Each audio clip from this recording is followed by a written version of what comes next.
युवराज Dongre news, सत्य, स्पष्ट, निर्भीड. अशोक खरातला सजा होणार नाही. अशोक खरात निर्दोष सुटणार. त्याला कुठलीही गलती केली नाही. हा व्हिडिओ पूर्ण बघा. अशोक खरात निर्दोष का सुटणार, का नाही? तुम्हाला माहित असेल, सोशल मीडियावर एक न्यूज व्हायरल आहे. समृद्धी मार्गावर जितेंद्र शेळके यांचा घात झाला की अपघात झाला. आणि या जितेंद्र शेळके हा व्यक्ती कोण होता? हा होता अशोक खरातील मुख्य प्रकरणातील साक्षीदार, मेन साक्षीदार होता तो. तर त्याला त्याच्या गाडीनं, त्या गाडी मोठ्या ट्रकनं त्याला उडवलं आणि त्याच्यामध्ये त्याची पत्नी आणि तो तिथंच खतम झाला. तर विचार करा तुम्ही, जितेंद्र शेळकेला का मारलं? कारण अशोक खराच्या विरोधात तो गवाही देणार होता, एक साक्षीदार होता. त्या कारणामुळं अशोक खराचा जे कोणी, मी काय सांगत आहे, जे कोणी साक्ष देणार, प्रूफ असणार आणि आपल्यावरती जे जे काय काय गोष्टी त्याच्या विरोधात असणार, सगळे सबूत मिटवून टाकणार. कारण सबूत मिटवण्याचा कारस्थान चालू झालेला आहे आणि अशोक खरातला कुठली सजा होणार? सजा होणारच नाही. मी 10 वेळा एकच सांगत होतो, पहिलेही सांगत होतो, आता एकच सांगत आहे की अशोक खरातला सजा होणार नाही. का होणार नाही? जोपर्यंत महिला स्वतःहून पोलीस स्टेशन मध्ये जाणार नाही आणि तक्रार नोंदवणार नाही आणि हा अशोक खरातनं असं केलं, तसं केलं, तोपर्यंत अशोक खरातला सजा होणार नाही. आणि कितीही प्रूफ सापडत असेल, कितीही साक्षीदार सापडत असेल, त्याने साक्षीदार आणि प्रूफ मिटवण्याचं कारस्थान सरकारातले काहीतरी बावनगड आणि भूखाई लोक करून राहिले आहे, हे लक्षात ठेवा. कारण हा अशोक खरात एवढा मोठा हस्ती आहे, मी तुम्हाला सांगू शकत नाही. याच्यापाशी मोठे मोठे मंत्री लोक मूत प्याले यायच्या, मंत्री लोक. आणि विचार करा तुम्ही, त्याचे पायदून तीर्थात प्यायच्या. तर विचार करा की याचा धागेदोरा कुठपर्यंत असणार. तुम्हाला तर माहितच आहे, अशोक खरात संघ देवेंद्र फडणवीसचे फोटो आहे, एकनाथ शिंदेचे फोटो आहे, गृहमंत्र्यांसंघ फोटो आहे आणि बाहेर देशामध्ये तो फिरलेला आहे. आणि त्याचं नेटवर्क किती बनवलं असेल, किती पक्का असेल नेटवर्क त्याचं. अरे राज्याच्या महिला आयोगाला असतं, रुपाली चाकणकरला असं त्याने आपल्या जाळ्यात फसवलं, प्रतिभा चाकणकरला असं जाळ्यात फसवलं. तुम्ही विचार करा, डीसीपी एसीपी महिलांना नाशिकच्या, त्यांना तो आपल्या जाळ्यात फसवलं. तर विचार करा तुम्ही, याला सजा होणार काय? नाही होणार.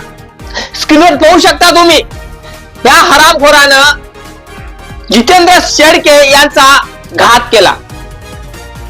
समृद्धी मार्गावर जात असताना त्याची गाडी, तर तिकून मोठा ट्रक आला आणि ट्रकानं त्या जितेंद्रच्या गाडीला ठोस मारली. त्याच्यामध्ये त्याची पत्नी आणि तो तिथंच ठार झाला. मग विचार करा, हा ठार कोणी केला असेल? काहीतरी प्रूफ लपवण्यासाठी आणि साक्षीदार खतम करण्यासाठी हे कारस्थान चालू आहे. जेवढे आपल्याला प्रूफ दिसणार, जेवढे आपल्याला साक्षीदार मिळणार अशोक खरातच्या विरोधात, हे सगळे साक्षीदारला जितेजी जमिनीत दाबल्या जाईल. काट तुम्हाला, हे कारस्थान कोणी केलं असेल, काय असेल, याचा विचार हा जनतेने केला पाहिजे. पण अशोक खरातच्या विरोधात कोणी चाललं, अशोक खरातच्या विरोधात कोणी बोललं, तर त्याला अशी सजा होऊन राहिली.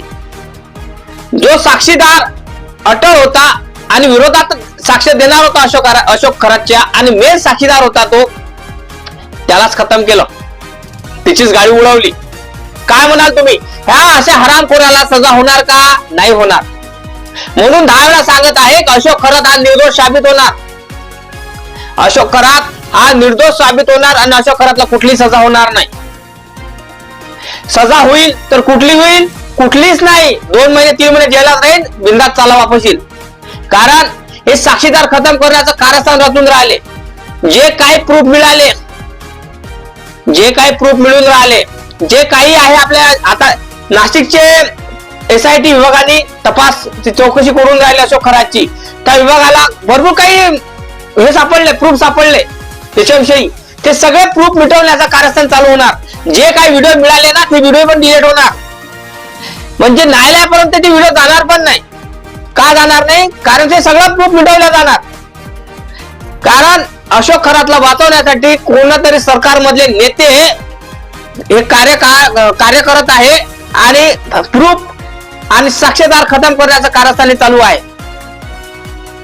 म्हणून एकही सांगतो मी तुम्हाला की अशोक खरात हा निर्दोष साबितच होणार आणि निर्दोष सुटणार, त्याला कुठलीही सजा होणार नाही. फक्त आपल्याला हे दिसून राहिलं आहे की अशोक खरातला हे सजा होणार आहे, ते सजा होणार आहे, यासाठी चौकशी करू राहिली, ते करू राहिली, ते करू राहिली, हे फक्त काय दिसून राहिलं आपल्याला.